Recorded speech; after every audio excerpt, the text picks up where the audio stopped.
Welcome to today's episode of Exploring the Mind, where we dive deep into subjects that shape our understanding of reality and our place within it.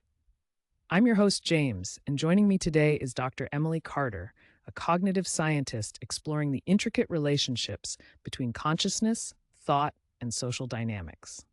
Welcome, Emily. Thanks for having me, James. I'm excited to unpack these fascinating ideas with you. So, today we're tackling the concept of mental control and manipulation, a topic that might make some people raise an eyebrow. Can we start by breaking this down? What do we mean by mental control?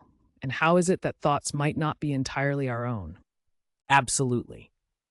At its core, mental control refers to how external influences can shape our thinking and perceptions.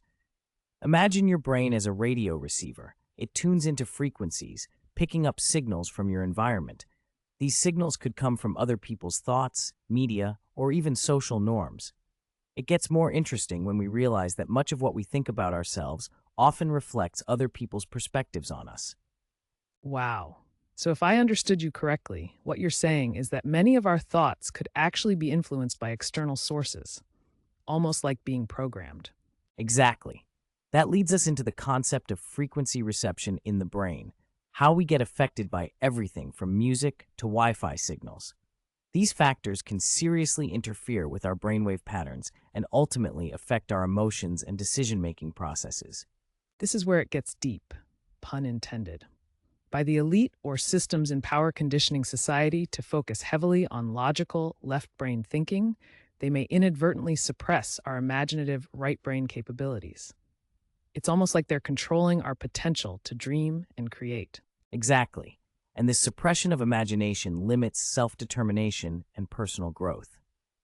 It's necessary for us to reconnect with that imagination if we're to break free of these constraints. But how do we even start that process? A critical step in unraveling this control is through language.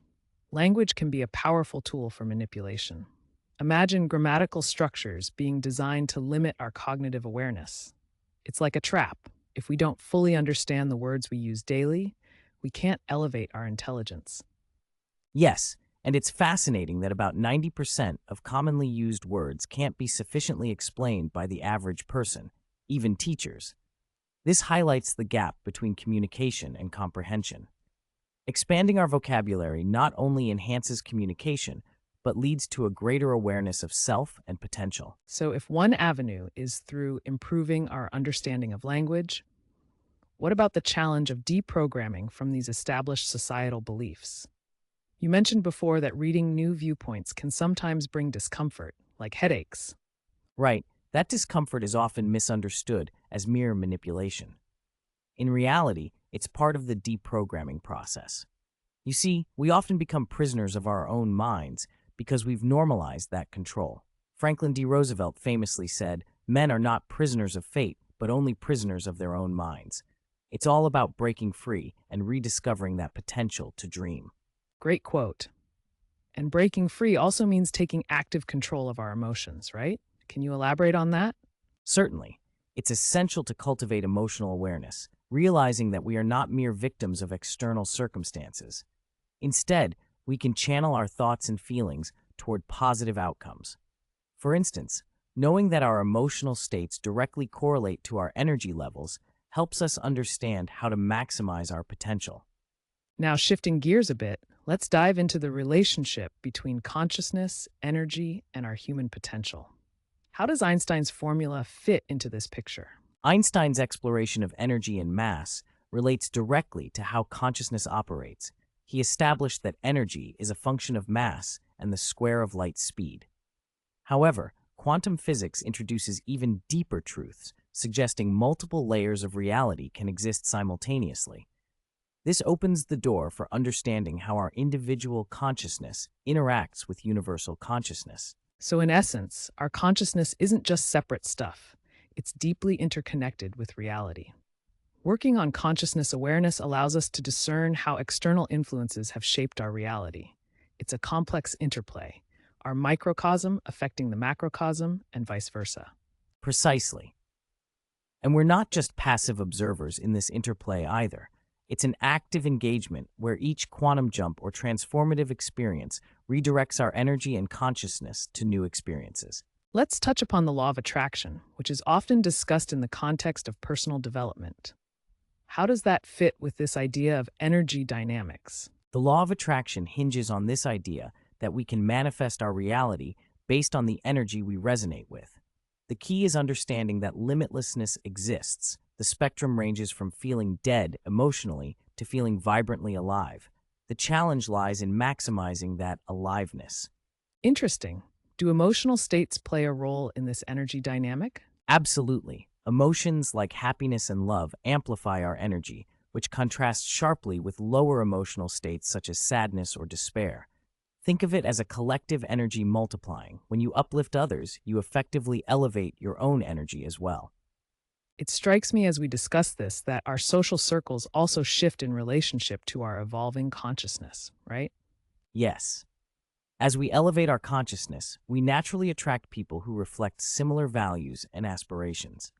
Conversely, those who oppose our transformation might drift away. This natural shift can often feel unsettling, but it's essential for your growth. A kind of social recalibration. It's all connected. A systemic transformation where the people around us either support or stifle our growth. What advice do you have for someone navigating this transition? Focus on surrounding yourself with those who uplift your vision. It's vital not to concern yourself with those who pursue short-term pleasures and miss the value of deeper growth. Remember, you can accomplish amazing things with just a small group of like-minded individuals. That shared energy is transformative. As we wrap up, I want to touch on how time and space are affected by consciousness. That aligns with the fact that they aren't fixed entities, but fluid concepts. Can you explain this a bit further? Time and space indeed bend based on our consciousness. Amit Goswami, a quantum theorist, stated that consciousness is the ground of all being. In realizing that we exist in a multiverse rather than a single continuum, we begin to understand that our perceptions shape how we interact with reality. This leads us back to the importance of perception in manifesting our desires.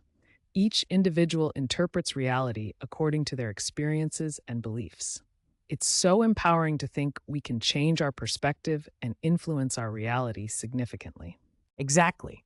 Taking a leap of faith into our own truths, acting against conventional wisdom, this is where real shifts in reality occur. The Bhagavad Gita states that those who see the line between the real and the unreal have achieved all knowledge. It's about aligning with your highest self and manifesting your potential. What a thought-provoking conversation today, Emily. To summarize, we delved into mental control, the influence of language, and how our consciousness interacts with energy.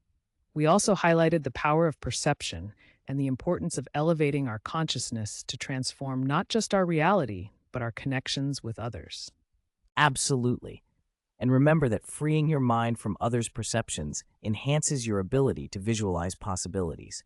By expanding emotional states and conducive environments, you nurture growth and transformation.